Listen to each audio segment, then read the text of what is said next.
Hi guys, welcome to my YouTube channel. It's again Lerato, and today I'm back again with another video. If you're seeing my face for the first time, welcome to my channel, and I hope you become part of this family by the end of this by clicking that subscribe button and clicking the bell button to make sure that you get notified each time I post. So just a disclaimer guys, I'm shooting this in the morning because I'm going to work and my son is awake. I just couldn't find the best time in my busy schedule to shoot this video except now. My son is in the background watching his animation and so forth, so I cannot control the noise he makes. Should he hear anything, just bear with me. So as you've seen the title of this video, I'm gonna be giving you my career life update. Most of you know, if you've been part of this channel since last year, you know that by now I have registered for my MBA. I did a video where I was talking about being accepted for the MBA, and also a video where I was registering for my or enrolling for my modules. So it's been such a wonderful journey because first time when I thought about studying an MBA was when I was talking to a friend of mine from varsity. We were at our teaching practicals at a private school around Johannesburg, and we just realized through our conversation that we both had an idea of starting school one day, that would be unique and so forth. So when we bounced ideas, we fell in love with the idea of working for 2 years to accumulate that 2-year experience. Because if you want to do MBA, I know in South Africa, if you want to do your MBA and you are not somebody who was doing business studies, you need 2 years of working experience. I think some universities have increased that now to 3 years, but yeah, at most is 2 years work experience. So we loved the idea of having to do our MBA after 2 years of working, at least coming with that perspective, at least approaching our career with that 2-year experience, and as well as gaining the business knowledge in order to best run the idea we had at the time. Obviously we lost contact and we grew apart and so forth, but for me, which I believe for her as well, the idea of MBA has been there. I just didn't see how I was gonna study it as time went by, because I compared my salary with what actually I'm supposed to pay per month and so forth, and I thought it's impossible. So last year, during my period of being a stay-at-home mom, looking for employment and all that, I came across this opportunity. I think I saw it on Instagram. It was an advertisement from UNICAF. So my MBA, I'm doing it with University of Suffolk through a program, or what can I say? Yeah, a program formed by UNICAF. UNICAF is a university as well in Africa, but they have this program whereby they get funding for Africans to study in international universities. It can be your PhD, it can be your MBA or your master's in any of the fields they offer. So I came across that opportunity and I put in my details. I really was skeptical at first because I had not heard about UNICAF before, and I had not seen anything from them and so forth. And then a lady called me, I think a week later, to explain to me what this program is about, and if I'm still interested, I can go ahead and finish my application and enroll. Pay the application fee and so forth. So I was still skeptical. I did my investigation, I researched and so forth. And when I saw that University of Suffolk also confirmed their partnership with UNICAF, in offering the MBA, I went ahead and applied, and then through the help of my husband, ended up registering. So my sponsorship covers 77% of my fees. 40, you're loud. So my sponsorship covers 77%, whereas I pay the other percentage.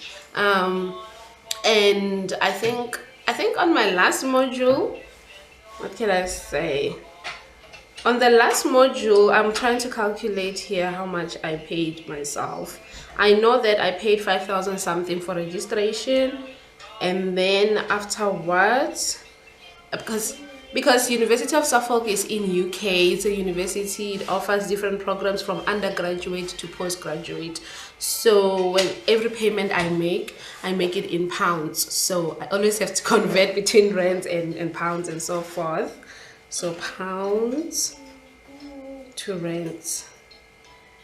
So obviously this fees will differ because of the, because of the strength of the rent against the pounds and so forth. So but then I paid round about 5,000 in total, to which some of it, most part of it actually, like the money I paid for registration also goes towards my fees. So I was able to enroll for the induction module with that, and then I was able to also enroll for the first module, which is organizational behavior. And then my sponsor paid 700 pounds, which is 13,949 rands and 52 cents. So I believe at the time when they paid this, it was round about 15,000 something, because I think from pounds to rand you had to multiply by 20 something rands at the time. So yeah, that's what the scholarship paid, and that's what I paid. And I was able to enroll for organizational behavior. Now because I was starting a new job, and I saw that in order for me to get the experience I need, for the idea I have and for my career prospects after this, after this MBA, I had to really decide to go back to work. And so I looked for a job in December, and then I was supposed to start in January. So I had to pause my studies. So I started doing my course in March. Yeah, my module in March. And that's what I like about this, guys, this opportunity, because whenever I have a certain event in my life that changes my plans, I can always just pause and deal with that, and then get back and continue where I started, as long as you complete the module before you pause. Because then if you pause and the module period ends, you have to come and repeat it again. That means paying again. But other than that, I like the fact that really you can go back and continue. Now there are also so now my student advisor also told me last week that I don't always have to pay the exact amount that I see in my in my student platform, my online platform, where I find all my details. I forgot, what do they call it, or student portal. So I don't have to pay everything that I see there. I can pay as much as I have, or as much as I can, and then once my balance is enough, then I can take up the module. And then every time I pay, the scholarship pays the other portion that they have to pay as per our agreement. So that's one thing I like. I like the fact that it's flexible. You don't lose your scholarship, you don't lose your, you don't get excluded from studying because you can't afford. You can always just pay up what you can and take your modules at the pace where you feel like. But one thing that I really want to say is that in my life, in my career journey, I've never ever had to read as much as I've had to read for this MBA. It's been such a difficult thing to really try and find the balance between work, MBA, and home, because first of all, work is already taking a huge part of my life, a huge part of my strength. Sometimes when I come from work, I just can't do anything. I feel so tired, exhausted, just need to sleep. And so now when you have a course, you have a module that you have to complete within a certain period, it becomes such a struggle to find the balance between the two. But yeah, that's been my journey, guys. But so far I'm loving it. I like the fact that my scholarship is delivering as per the agreement. One thing I forgot to mention is that because my MBA will be issued by University of Suffolk, all the materials I'm using, everything is from University of Suffolk. I like the fact that UNICAF has also provided a tutor to help you understand these materials, to help you through your modules, through your essays, and all the way to your thesis, part of the MBA. So that's what I love, because it has made it so easier. I spent about, I think, 2 to 3 years without studying after my graduation. It was really hard to get back again to the postgraduate level of studying. So, but with the help of a tutor, I find it easy, because then you can just send a message to your tutor and they can respond directly to you. And when they feel that you are struggling, or maybe you haven't been able to submit as you were supposed to, then they can send you a message and encourage you and so forth. So that's what I love, guys, about this journey.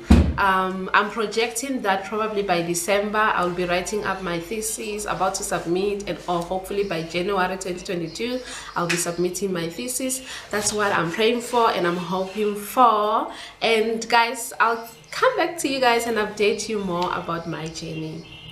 See you on the next one. Bye.